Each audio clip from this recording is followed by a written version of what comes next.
Halo teman-teman semuanya, pada kesempatan kali ini kita akan sedikit berbincang-bincang mengenai suatu konflik, yaitu jenis masalah komunikasi apa yang terjadi ketika kita berinteraksi dengan orang dari budaya yang berbeda dengan kita. Interaksi ini kita lakukan untuk memenuhi tugas akhir mata kuliah komunikasi antar budaya. Baik, langsung saja. Mungkin yang pertama kita akan memperkenalkan diri kita masing-masing dan dari mana kita berasal.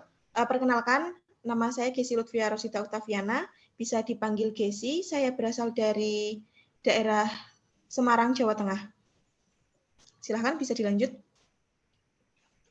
Baik, perkenalkan nama saya Novi Cecilia Barani. Saya berasal dari Padang, Sumatera Barat.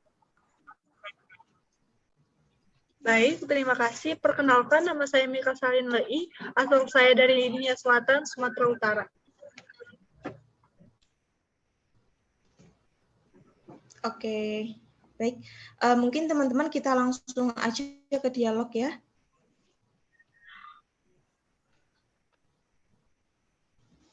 Yang pertama, hal yang mau kita bahas adalah mengenai budaya antar daerah kita masing-masing. Jadi mungkin untuk yang pertama kita menyampaikan beberapa senian khas atau bahasa daerah atau sejenisnya dari daerah kita masing-masing. Yang pertama mungkin dari aku dulu. Jadi kalau di Jawa Tengah, khususnya di Semarang itu kita terkenalnya dengan bahasa Jawanya. Kalau bahasa sehari-hari, bahasa daerah kita menggunakan bahasa Jawa, di mana dalam penggunaan bahasa Jawa itu nanti ada 3 tingkatan. Yang pertama ngoko, yang kedua ada kromo, dan yang ketiga ada kromo enggil. Selanjutnya mungkin itu yang menjadi kesulitan untuk kita adalah di universitasku kan nggak cuma dari daerah Jawa aja. Jadi antara teman-teman yang dari daerah Jawa sama teman-teman yang dari daerah lain mungkin kalau berkomunikasi agak kesulitan karena perbedaan budaya tersebut. Mungkin dari teman-teman juga bisa menyampaikan hal serupa. Silahkan.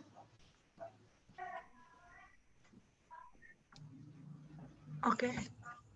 Kalau untuk daerah aku kan asalnya dari Nias. Kalau di Nias tentunya pakai bahasa Nias. Dan biasanya kalau di suatu daerah itu pasti ada pendatang. Tapi bahasa sehari-hari yang digunakan tuh bahasa Indonesia. Selanjutnya, kalau misalnya di kampus, ya kalau kampus itu kan tempat di berbagai macam suku gitu kan. Jadi bahasa yang digunakan ya pasti bahasa Indonesia.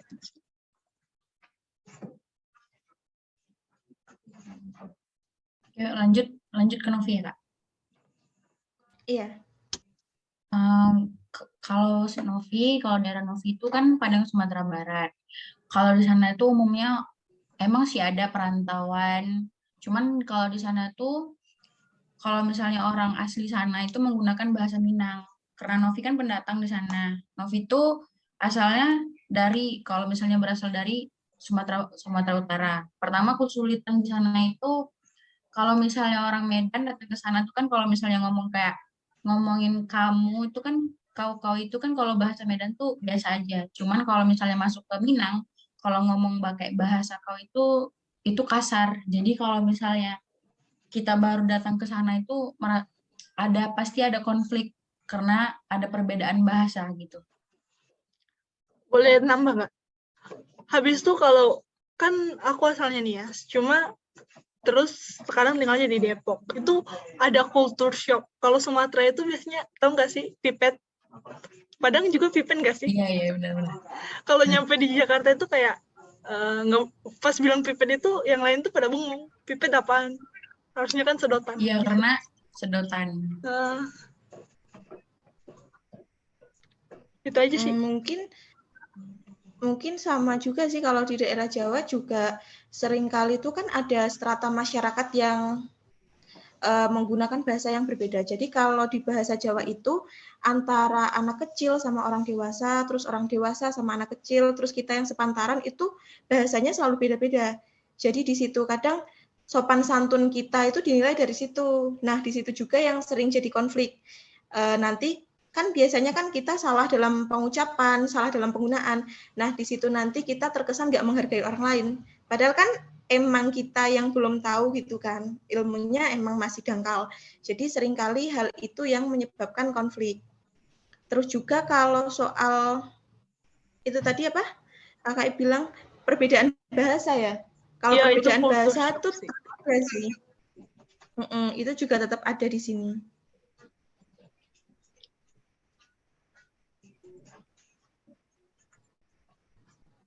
Terus kalau kalian biasanya gimana tuh?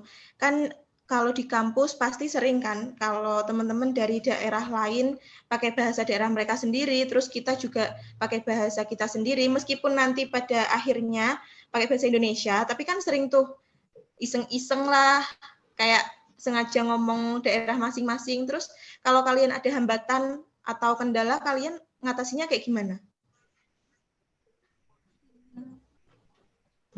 Kalau dari Novi untuk ngatasi misalnya ada yang ngomong pakai bahasa daerah mereka sih nanya ke teman sih Kak itu apa artinya. Cuman kadang temen nih kadang ngasih tahu artinya tuh salah gitu. Soalnya mereka tuh ngerti bilanginnya sebenarnya kasar gitu. Cuman kalau misalnya pas ditanya ke teman itu artinya apa? Dibilang yang kebaik gitu sih kadang kendalanya. Kalau aku sama sih kayak Novi. Biasanya kendalanya di situ, soalnya kan kalau ke bahasa mereka kita nggak ngerti. Bahasa kita juga, dan kebetulan di kampus aku tuh cuma eh, orang Nias, cuma aku. Jadi kayak kalau mereka pakai bahasa mereka kayak terasingkan sendiri gitu, karena nggak ngerti. Kalau ngomongin soal terasingkan kayak gitu, perasaan kalian tuh gimana sih? Apa kalian ngerasa kecil hati atau justru pengen belajar? Tuh kayak gimana? Kalau aku enggak sih, kalau berkecil hati enggak. Cuma kalau mau belajar iya. Jadi kadang kayak pakai bahasa mereka gitu kan. Gitu.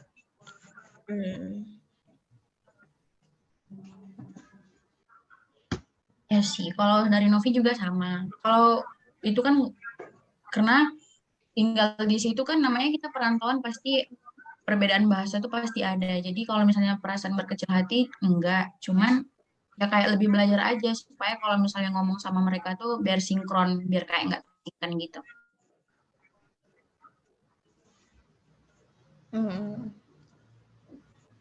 Mungkin biar lebih jelas, kita bisa kasih contoh nih perbedaan budaya dalam konteks ilmu komunikasi dari daerah kita masing-masing. Mungkin dari aku dulu ya. Kalau di daerah Jawa, contoh penerapan ilmu komunikasi antar budaya tuh kayak gini. Kan nanti contoh aku dari daerah Semarang. Semarang itu lumayan bahasa Jawanya lumayan nggak kasar gitu. Jadi nanti kayak penggunaan kata aku kalau di Semarang itu pakainya kan sampean, jenengan kayak gitu. Mungkin kalian kurang tahu ya bahasa itu. Mungkin malah nggak tahu sih. Ya nggak? Nah, tapi kalau di daerah sebelahku di Jawa Timur itu penggunaan bahasanya udah masuk ke bahasa Jawa yang kasar. Jadi nanti kayak mereka bicaranya tuh kayak lebih keras. Terus kata-katanya lebih ke yang gimana ya? Mungkin kalau di daerah mereka itu dianggap sopan, tapi kalau di daerah aku yang terkenal lemah lembut itu jadi agak-agak sopan gitu. Nah, kendalanya tuh di situ sih, kayak kita menerapkan komunikasi antar budayanya di situ yang rawan sama permasalahan-permasalahan kayak gitu. Perbedaan-perbedaan aja sih yang jadi masalah. Kalau daerah kalian mungkin kayak gimana? Kalau di daerah Novi ya kayak ada kalau ngomong ke pantaran atau yang lebih dewasa tuh ada kayak gitu. Kalau misalnya ngomong sama yang lebih dewasa tuh kalau ngomongin aku itu nggak boleh kalau misalnya di Padang itu kan ngomongin kalau misalnya ngomongin aku tuh kalau misalnya sepantaran tuh pakai awak. Awak tuh artinya diri kita sendiri. Tapi kalau misalnya kita ngomong ke yang lebih lebih tua dari kita itu harus pakai ambo gitu. Kalau gitu sih bahas. Karena kalau misalnya kita ngomongin awak ke orang dewasa, misalnya kita mau ngomong mau pergi nih, tuh ngomongnya awak niopai gitu kan. Itu artinya kita mau pergi. Kalau itu ngomongnya ke orang dewasa itu dianggap nggak sopan.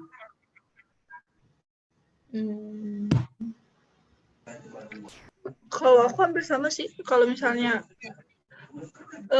kalau sama yang lebih tua itu kan nggak mungkin langsung manggil nama kan.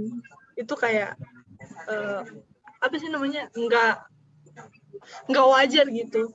Jadi biasanya manggil Kak. Cuma kalau ke bahasa daerah sih, kalau bahasa Niasnya Kak itu biasanya gak A. Cuma kalau aku pernah gitu kan. Cuma kalau aku nggak tahu ya. Waktu aku ke Jakarta itu, kalian tahu nggak sih kalau bahasa Jakarta itu lu gue itu kayak bahasa gaul banget Iya, kan. ya, tahu. Waktu kesini tuh kayak wah kok beda banget gitu. Jadi kayak terlalu gaul gitu. Cuma karena memang udah tinggal di sini harus beradaptasi kali ya. Gitu. Berarti pada intinya juga sama sih ya. Komunikasi antar budaya ini identik sama kesopanan, sama perbedaan kayak gitu-gitu sih ya, sama. Mungkin dari kalian tahu nggak sih, kan ini bahasnya komunikasi antar budaya ya, antar budaya kita. Kalian tahu nggak tentang apa-apa aja itu kayak yang dari daerah Jawa gitu, bahasa Jawa atau apa gitu? Tahu nggak sih? Kalau di Novi Bahasa sih, lain. kalau di Padang itu Kak, itu kan orangnya campuran, pasti ada yang Jawa. Cuman kalau misalnya ada orang Jawa ngomong nih, kalau misalnya kalau dia ngomong aku ngerti, cuman ngucapinnya nggak bisa. Kalau aku, orang-orang sini kan rata-rata pakai bahasa Sunda ya. Kebetulan Sundanya kasar, yang kayak aing gitu kan sih. Nah, kalau aku sih justru karena mereka sering pakai bahasa mereka, jadi aku kan kayak belajar pengen tahu ya. Jadi biasanya kalau mereka biasanya ngobrol, aku nanya terjemahan. Itu artinya apa sih? Sampai akhirnya aku ngerti apa yang mereka bilang gitu. Berarti komunikasi antar budaya sendiri juga bisa jadi wadah buat kita sama-sama belajar budaya teman-teman kita yang lain ya, kayak gitu. Mungkin cukup ya dialog kita malam hari ini. Intinya sih kita punya budaya kita masing-masing. Komunikasi kita antar budaya kita di kampus atau di lingkungan sekitar juga tetap ada. Soalnya kita kan juga ada di lingkup yang luas ya. Di kampus kan tempat teman-teman daerah kita berkumpul. Jadi dari situ kita juga bisa belajar sih, tahu juga tentang hambatan-hambatan itu. Mungkin itu aja ya Kak, malam ini yang bisa kita bicarakan. Gimana, ada yang mau nambahin nggak? Nggak ada, dari aku cukup. Dari Novi juga cukup Kak. Oke. Baik, terima kasih ya Kak untuk waktunya malam hari ini. Senang banget bisa sedikit sharing sama kalian, bisa sedikit bertukar informasi. Oke, makasih banget ya. Ya, makasih. Oke.